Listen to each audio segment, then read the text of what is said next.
Hello बच्चों, आपका target coaching centre में स्वागत है। आज हम पढ़ेंगे एक अच्छा रस के फिजिक्स, जो कि बोर्ड एग्जाम के लिए बहुत ही मेन कह सकते हैं मोस्ट इंपॉर्टेंट चैप्टर है। हमारा प्रकाश का परावर्तन था अपवर्तन। अध्याय फर्स्ट, अध्याय प्रथम। क्या भैया? प्रकाश का परावर्तन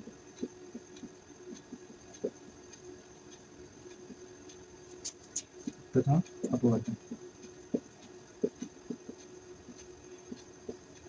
ये भैया, यह जो है बहुत बड़ा चैप्टर होने वाला है, इसलिए हम इसको 3 भागों में डिवाइड किए हैं। हम पार्ट ए में, पार्ट ए हमारा पार्ट 1 है। क्या भैया? पार्ट 1। ऐसा ही हम आपको पार्ट 3 तक देंगे। पार्ट 3 में हम आपका पूरा फिजिक्स का पहला चैप्टर कवर कर देंगे। ओके, ठीक। तो हम पढ़ेंगे अब फर्स्ट की प्रकाश किसे कहते हैं। प्रकाश, प्रकाश एक भौतिक ऊर्जा है जो हमारी दृष्टि ज्ञान को जागृत करने का प्रयास करता है, अर्थात जिसकी सहायता से हम देख सकते हैं, वही क्या कहलाता है? प्रकाश। यानी कि यह हमारी दृष्टि ज्ञान को जागृत करने का प्रयास करता है, अर्थात जिसकी सहायता से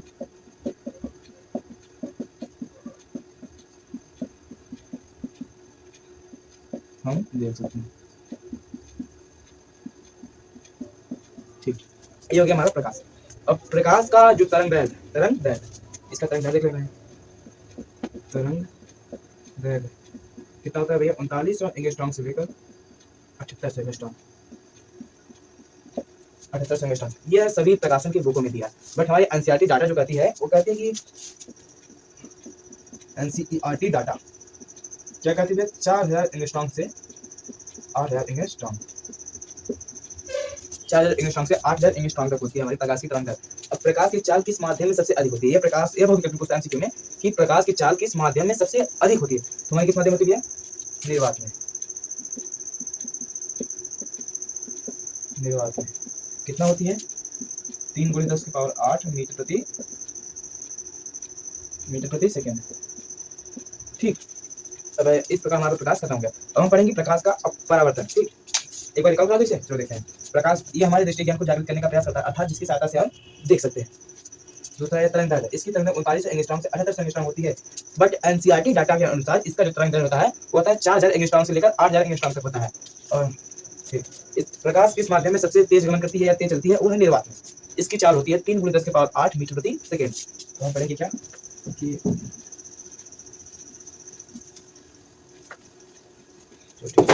अब हम पढ़ेंगे प्रकाश का परावर्तन।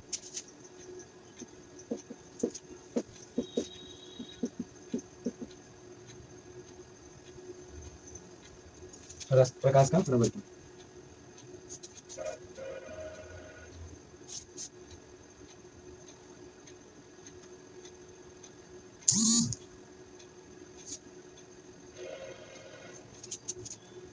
ये हो गया, क्या हो गया भैया? आपतित किरण। ये हो गई परावर्तित किरण। ये हो गया अभिलंब। अभिलंब, ये जो जिस बिंदु पर बंदी उसे कहते हैं आपतन बिंदु।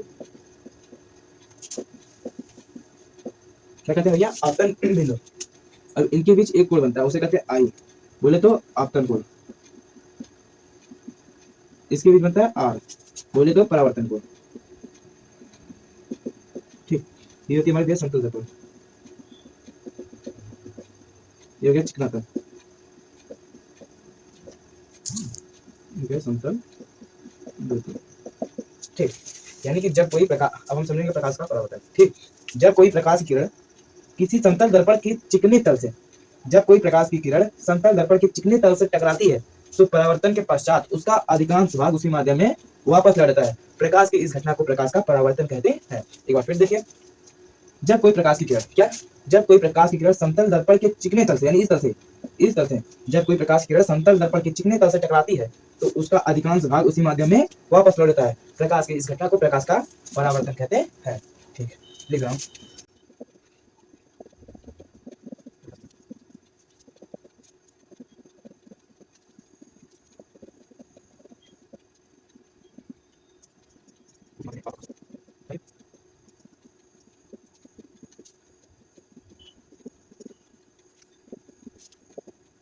परावर्तन। जब कोई प्रकाश की किरण किसी समतल दर्पण के चिकने तल से टकराती है, ये जो तल है चिकना तल है, जब कोई प्रकाश की किरण किसी समतल दर्पण के चिकने तल से टकराती है तो उस परावर्तन के पश्चात उसका अधिकांश भाग उसी माध्यम में वापस लौट जाता है। प्रकाश की इस घटना को प्रकाश का परावर्तन कहते हैं। यहाँ पर लिखित है, जब कोई प्रकाश किरण किसी समतल दर्पण के चिकने तल से टकराती है तो उसका अधिकांश भाग उसी माध्यम में वापस लौट जाता है। प्रकाश की इस घटना को प्रकाश का परावर्तन कहते हैं। ठीक, आई होप आपको समझ आ गया होगा। अब हम आप इसके बाद इसके नियम को पढ़ते हैं।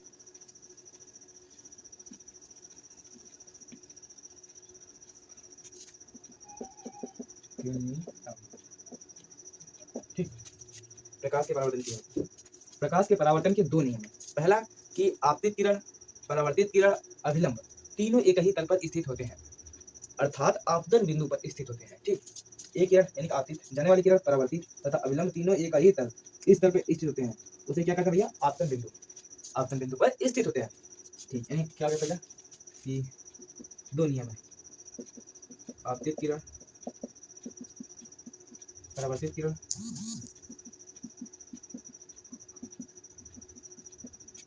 तथा अभिलंब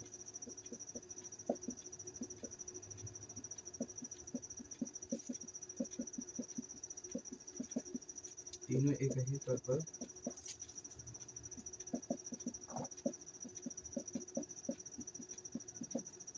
दूसरा, ये जो आपतन कोण होता है परावर्तन कोण के सदैव बराबर होता है, यानी कोण I बराबर कोण R। क्या भैया? आपतन कोण, परावर्तन कोण सदैव बराबर होते हैं। ठीक, आई होप आपको समझ आ गया होगा। क्या कि प्रकाश के परावर्तन के नियम दो हैं, आपतित किरण, परावर्तित किरण, अभिलंब तीनों एक ही तल पर स्थित होते हैं। दूसरा, आपतन कोण, परावर्तन कोण सदैव बराबर होते हैं। अब हम पढ़ेंगे भैया गोली दर्पण।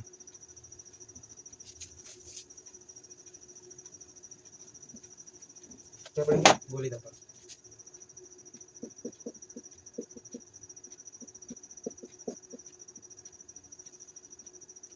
पहले इसका मौखिक रूप से सुनिए, उसके बाद मैं इसको लिखूंगा। ठीक, गोली दर्पण क्या है? गोली दर्पण, गोली दर्पण उस खोखले गोले का कटा हुआ भाग होता है। गोली दर्पण उस खोखले गोले का कटा हुआ भाग होता है जिसके एक भाग पर कलई किया गया हो या लेड ऑक्साइड लाल रंग की परत चढ़ाई गई हो, तथा दूसरा तल क्या हो? परावर्तक तल, उसे क्या कहेंगे? गोली दर्पण। ठीक, लिख दे रहा हूँ। गोली दर्पण,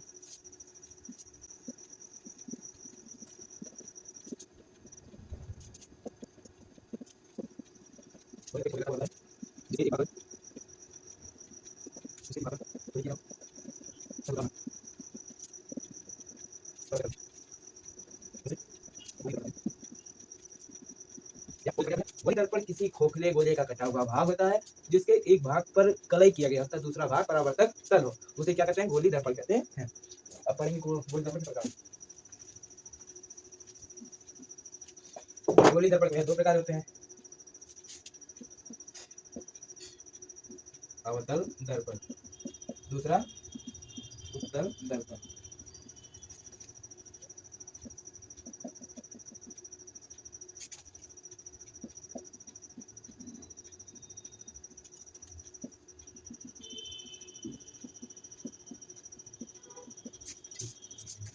अब अवतल दर्पण की जगह कहते हैं, बात आएगी अवतल दर्पण जिसका परावर्तक तल अंदर की होगा। क्या? जिसका परावर्तक तल अंदर की ओर हो, उसे क्या कहेंगे भैया?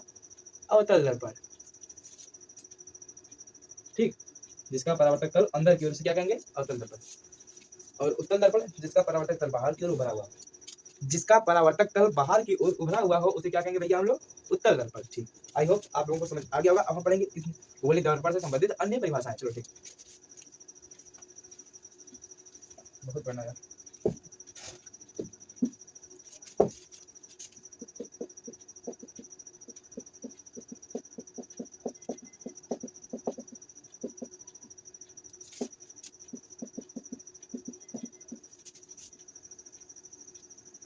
ठीक, गोली दर्पण से संबंधित परिभाषाएं। पहला परिभाषा हमारा क्या भैया? वक्रता केंद्र। वक्रता केंद्र, अगर मैं इन सभी को लिखाऊंगा तो मुझे जो है थोड़ा लेट हो जाएगा, इसलिए मैं आपको ऐसा बता रहा हूँ कि आप तुरंत ही याद कर लीजिए। ठीक, ओ यार सॉरी भाई, अच्छा गोला नहीं बन पाता यार मेरे से। ये गोला क्या भैया? गोला। क्या है, गोला। वक्रता केंद्र पूछा है। गोली दर्पण के केंद्र को, गोली दर्पण के केंद्र को, जो कि दर्पण का एक भाग होता है, गोली दर्पण के केंद्र को, ये क्या भैया, अवतल। गोली दर्पण के केंद्र को, जो कि दर्पण का एक भाग होता है। अब बताइए दर्पण कैसा बना रहा है, वक्र, ऐसा वक्र। गोली दर्पण के, गोली दर्पण के केंद्र को, जो कि दर्पण का एक भाग होता है, उसे क्या कहते हैं, वक्रता केंद्र। इसे हम सी से दर्शाते हैं। ठीक, एक बार फिर से रिकॉल कराऊंगा, याद कर लीजिए। गोली दर्पण, बोला है गोली, गोली दर्पण के केंद्र को, जो कि दर्पण का एक भाग होता है, उसे कहते हैं वक्रता केंद्र। अब वक्रता त्रिज्या, वक्रता त्रिज्या, वक्रता त्रिज्या से पहले हमें पहले पोल समझना चाहिए। मुख्य अक्ष, ध्रुव, क्या समझना चाहिए, ध्रुव, पोल। ठीक, अब पोल क्या होता है, दर्पण, क्या भैया है, दर्पण। कौन सा दर्पण है, अवतल दर्पण, अवतल दर्पण। दर्पण के, दर्पण के परावर्तक तल के मध्य बिंदु, दर्पण के परावर्तक तल के मध्य बिंदु का दर्पण का ध्रुव कहते हैं। दर्पण के परावर्तक तल के मध्य बिंदु, यानी जो बीच का सेंटर बिंदु होता है, उसे क्या कहेंगे हम, ध्रुव कहेंगे। ठीक, आई होप आपको समझ आ गया होगा। अब हम लोग पढ़ेंगे, तीसरा है हमारा वक्रता त्रिज्या, वक्रता त्रिज्या। ठीक, तो वक्रता त्रिज्या, ये हो गया हमारा वक्रता केंद्र, और ये हमारा हो गया पी। इसे बोल सकते हैं सी व पी के बीच की दूरी, की दूरी, यानी वक्रता केंद्र ध्रुव, वक्रता केंद्र ध्रुव के बीच की दूरी वक्रता त्रिज्या कहलाती है। वक्रता त्रिज्या को हम आर से प्रदर्शित करते हैं। वक्रता त्रिज्या भी हो गई हमारी। अब है मुख्य अक्ष, क्या भैया, मुख्य अक्ष, दर्पण की, क्या, दर्पण के वक्रता केंद्र, दर्पण के वक्रता केंद्र तथा ध्रुव, दर्पण के वक्रता केंद्र तथा ध्रुव से होकर जाने वाले को क्या कहेंगे, मुख्य अक्ष। क्या कहेंगे, मुख्य अक्ष। ये हो गया। और चौथा पांचवा मुख्य फोकस, मुख्य फोकस। ये क्या बन गया भैया हमारा, अवतल दर्पण, अवतल दर्पण। ये हो गया हमारा मुख्य अक्ष, ये हो गया हमारा सी, ये हो गया हमारा, अभी तो कुछ नहीं, हमारा पी। किसी वस्तु से चलने वाली प्रकाश की किरण, किसी वस्तु से चलने वाली, या तो मुख्य अक्ष, मुख्य अक्ष के पैरेलल, मुख्य अक्ष के समांतर चलने वाली प्रकाश की किरण दर्पण से परावर्तन के पश्चात जिस बिंदु से जाती है, उसे क्या कहेंगे भैया, मुख्य फोकस। ठीक, क्या कहेंगे, मुख्य फोकस। यानी कि मुख्य अक्ष के समांतर चलने वाली प्रकाश की किरण दर्पण से परावर्तन के पश्चात जिस बिंदु पर होकर जाती है, उसे कहते हैं मुख्य अक्ष, मुख्य फोकस। अब छठा फोकस दूरी, फोकस दूरी, मुख्य फोकस, क्या, मुख्य फोकस का ध्रुव के बीच की दूरी को फोकस दूरी कहते हैं। मुख्य फोकस तथा ध्रुव के बीच की दूरी फोकस दूरी कहलाती है। ठीक, अच्छा तो दर्पण का द्वारक, दर्पण का द्वारक। ठीक, इसको मिटा दें। ये हो गया दर्पण, ये हो गया सी, हो गया ये, हो गया एफ, ये हो गया पी। अब ये करेंगे व्यास, क्या, व्यास, दर्पण के परावर्तक तल के व्यास को, ये हो गया दर्पण। ठीक, अब जो इसे बना उसको छोड़ो, ये गोला है, ये दर्पण है, इसके परावर्तक तल अभी बीच में काट दें, क्या हो गया, व्यास हमारा। यानी कि दर्पण के परावर्तक तल के व्यास को दर्पण का द्वारक कहते हैं। दर्पण के परावर्तक तल के, जो परावर्तक तल आ रही है कोने कोने, इसके व्यास को क्या कहेंगे, दर्पण का द्वारक। ये हो गया। अब इसके बाद आई होप आप लोगों को समझ आ गया। अब हम पढ़ेंगे प्रतिबिंब।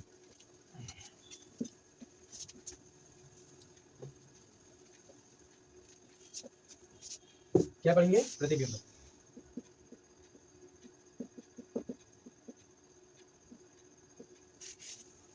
इमेज, इमेज जानते होंगे आप सब, इमेज, प्रतिबिंब। ठीक, अपने जैसे आकृति को दर्पण में दिखना ही क्या कहलाता है, इमेज। तो नॉर्मली हो गया। अब पेपर में पढ़ें, ये क्या हो गया, दर्पण। कैसा दर्पण गाइस, अवतल, कैसा है, अवतल।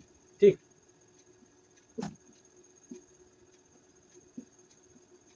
अवतल, यानी किसी वस्तु से चलने वाली प्रकाश की किरण, किसी वस्तु से चलने वाली प्रकाश की किरण दर्पण से परावर्तन के पश्चात, दर्पण के परावर्तन के पश्चात जिस बिंदु पर, ये हो गया वस्तु, यहाँ हो गई प्रतिबिंब,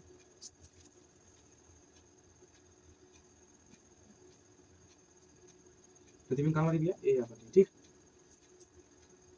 ये हो गया हमारा सी, हो गया ए, हो गया एफ, ठीक। जब किसी वस्तु से चलने वाली प्रकाश किरण दर्पण से परावर्तन के पश्चात जिस बिंदु पर जाती है था, जब दर्पण से चलने वाली प्रकाश से फोकस होकर गुजरती है, तो वास्तव में जहाँ कटती है, आपस में मिलती है, वह क्या कहलाएगा, हमारा प्रतिबिंब। क्या कहलाएगा, प्रतिबिंब। और प्रतिबिंब दो प्रकार का होता है, एक होता है वास्तविक, एक होता है आभासी। एक होता है वास्तविक, एक होता है आभासी। वास्तविक प्रतिबिंब कैसे बनता है, वास्तविक प्रतिबिंब हमारा वास्तव में होता है। कैसा होता है, वास्तव में। इसमें रियल इमेज बनता है। कैसा इमेज, रियल इमेज। और इसमें आभासी क्या कहते हैं, अनरियल बोल सकते हैं, या इमेजिन, इमेजिन इमेज, यानी कि आभासी रूप से, पूर्ण रूप से नहीं। ये हमारा एक तरफ से वास्तविक का ही इमेज है, वास्तविक का ही इमेज है। अब हम आभासी का इमेज दिखाते हैं आपको। अच्छा, जैसे वहाँ यहाँ वस्तु की दर्पण से परावर्तित इधर भागी, तो हम पीछे वास्तव में नहीं आभासी में लाएंगे। तो यहाँ पे जो प्रकाश की किरण जाएगी वो जाएगी सी पे, जाएगी एफ पे, तो ये जो बन रही है ये हमारी कैसी प्रतिबिंब है, आभासी। अब परिभाषा सुन लीजिए वास्तविक का। जब किसी वस्तु से चलने वाली प्रकाश की किरण या मुख्य अक्ष के समांतर चलने वाली प्रकाश किरण दर्पण से परावर्तन के पश्चात जिस बिंदु पर, जिस किरण पर वास्तव में मिलती है, उसे कहते हैं वास्तविक प्रतिबिंब। तो जहाँ मिलती हुई प्रतीत होती है, मिली नहीं है, मिलती हुई प्रतीत होती है, यानी हमने इमेज किया, इमेजिन किया कि वहां पर प्रतिबिंब मिल रही है, तो वहां क्या बन जाएगा, हमारा आभासी प्रतिबिंब। ठीक, अब पढ़ेंगे प्रतिबिंब के नियम। बस समझ गए प्रतिबिंब बनने के नियम। कितने नियम भैया, 3 नियम, मात्र 3 नियम। कितने नियम भैया, 3 नियम। ठीक, 3 नियम कौन कौन है। पहला है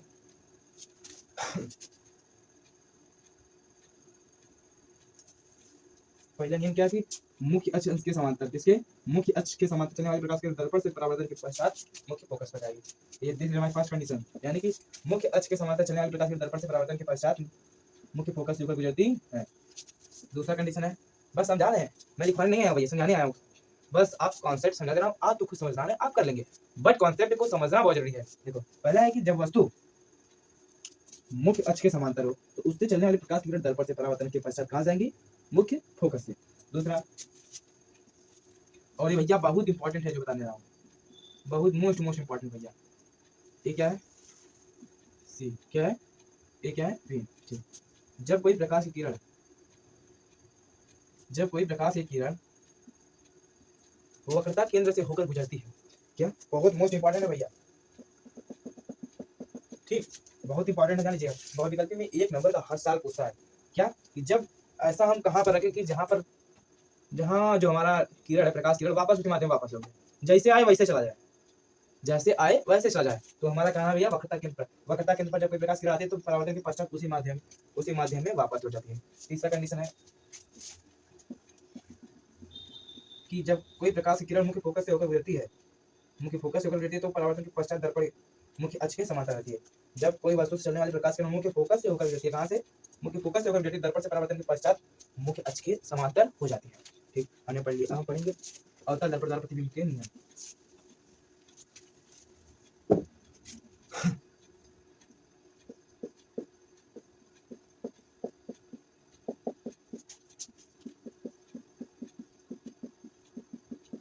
अवतल द्वारा प्रतिबिंब का बनना,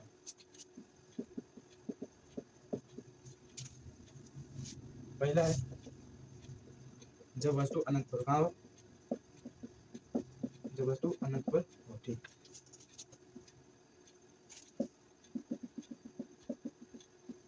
जब वस्तु कहाँ हो, अनंत पर हो। जब वस्तु अनंत पर है, आपको पता नहीं है, मान लो ये है, ठीक है, इससे चलने वाली प्रकाश की किरण परावर्तन के पश्चात कहाँ जाएंगे, मुख्य फोकस से। कहाँ जाएंगे भैया, मुख्य फोकस से। इसी प्रकार इसको भी लेते हैं, चलने वाली प्रकाश के परावर्तन के पश्चात कहाँ जाएंगे, मुख्य फोकस से।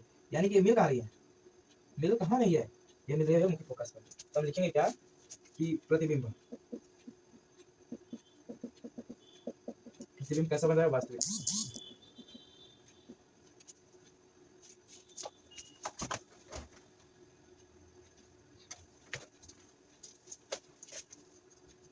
ठीक, वास्तविक बनेगी, कैसी बनी है, वास्तविक, किस आकार के, कहाँ बनी है, फोकस पर। ठीक, आकार बिंदु आकार का।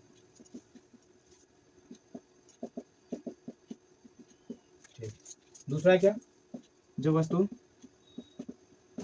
अनंत व वक्रता केंद्र के बीच हो।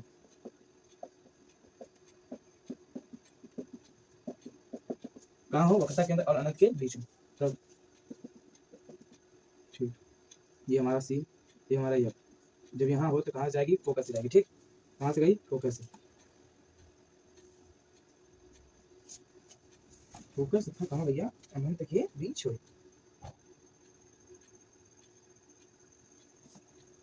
यानी कि अगर अनंत फोकस पे, ये जो वक्रता केंद्र से जाएगा कहाँ जाएगा, वक्रता केंद्र पर वापस लौट जाएगा भैया। ये प्रतिबिंब कहाँ बनी, ये यहाँ पर, ये यहाँ पर। ठीक, हम लिखेंगे क्या,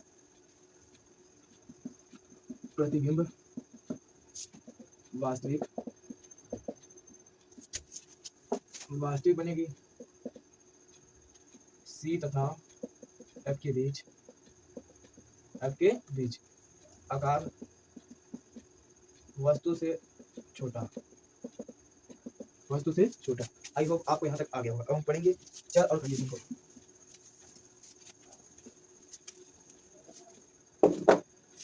तीसरा, जब वस्तु वक्रता केंद्र पर हो,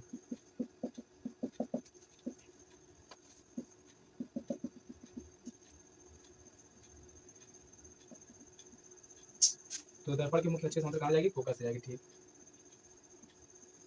यानी कि ए यहीं, देखो ये है वस्तु हमारी। ठीक,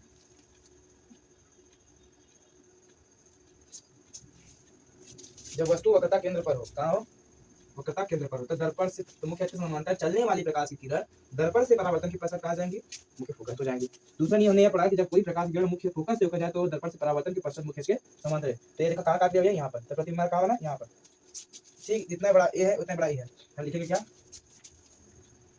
आकार वस्तु के बराबर। ठीक, प्रतिबिंब सी पर वास्तविक। ठीक, अब नेक्स्ट हमारा चौथा, जब वस्तु सी व एफ के बीच हो, एफ के बीच, ये सी, ये एफ। ठीक, ये जब यहाँ तो दर्पण से परावर्तन के पास कहाँ जाएगी, फोकस जाएगी। ठीक, इतना समझ आ गया,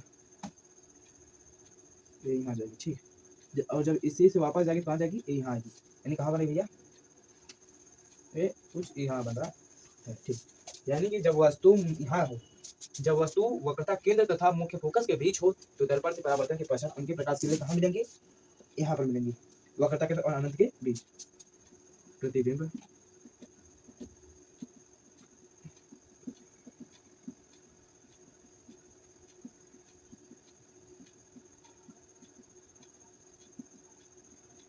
अनंत के बीच कैसी बनेंगी, वास्तविक आकार की बनेगी। आकार वस्तु से बड़ा बनेंगे। ठीक, आई होप यहाँ तक समझ आ गया होगा। अब हम दो और पढ़ेंगे, दो कंडीशन है कि जब मुख्य फोकस पर हो। पांचवा कंडीशन है जब वस्तु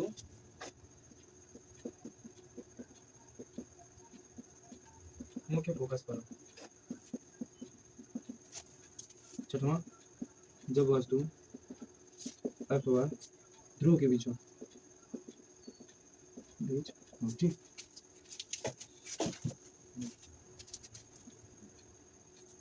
पहले प्रतिबिंब। ठीक, देखिए भैया अवतल दर्पण, जब ए एफ है, ए है सी, ये है वस्तु।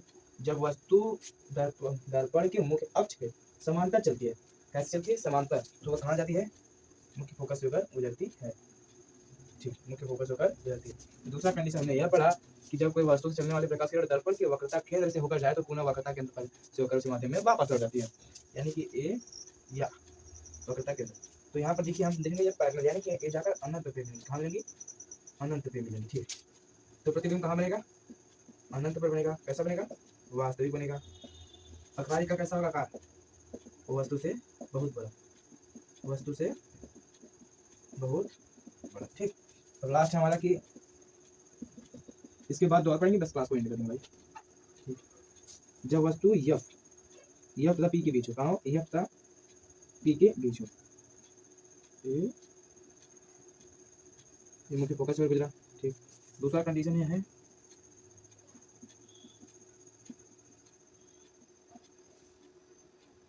पीछे गया ये जाकर एक कुछ यहाँ मिला। ठीक, यानी कि जब वस्तु फोकस तथा ध्रुव के बीच हो तो उसके द्वारा प्रतिबिंब कहाँ बनेगा, प्रतिबिंब दर्पण के दाईं तरफ कैसा बनेगा, आभासी, आकार वस्तु से बड़ा। ठीक, आई होप आपको यहाँ तक समझ आ गया। बस लास्ट अब 2 उत्तर दर्पण द्वारा प्रतिबिंब का बनना नहीं बस।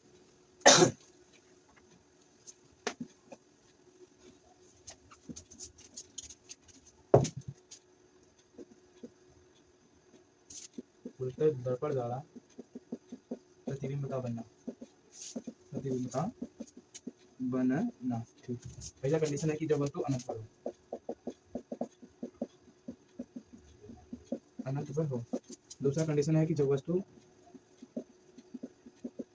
अनंत व टी के बीच हो।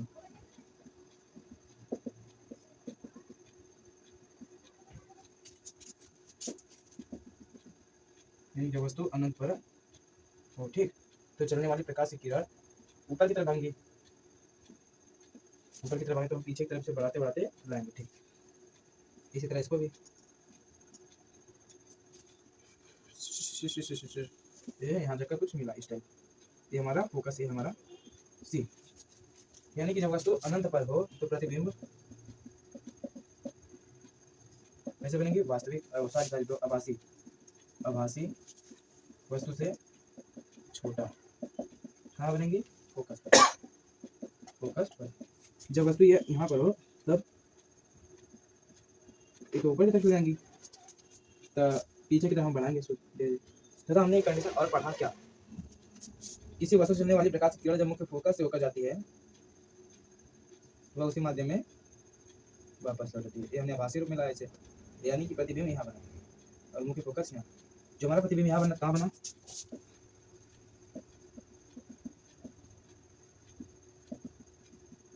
आभासी व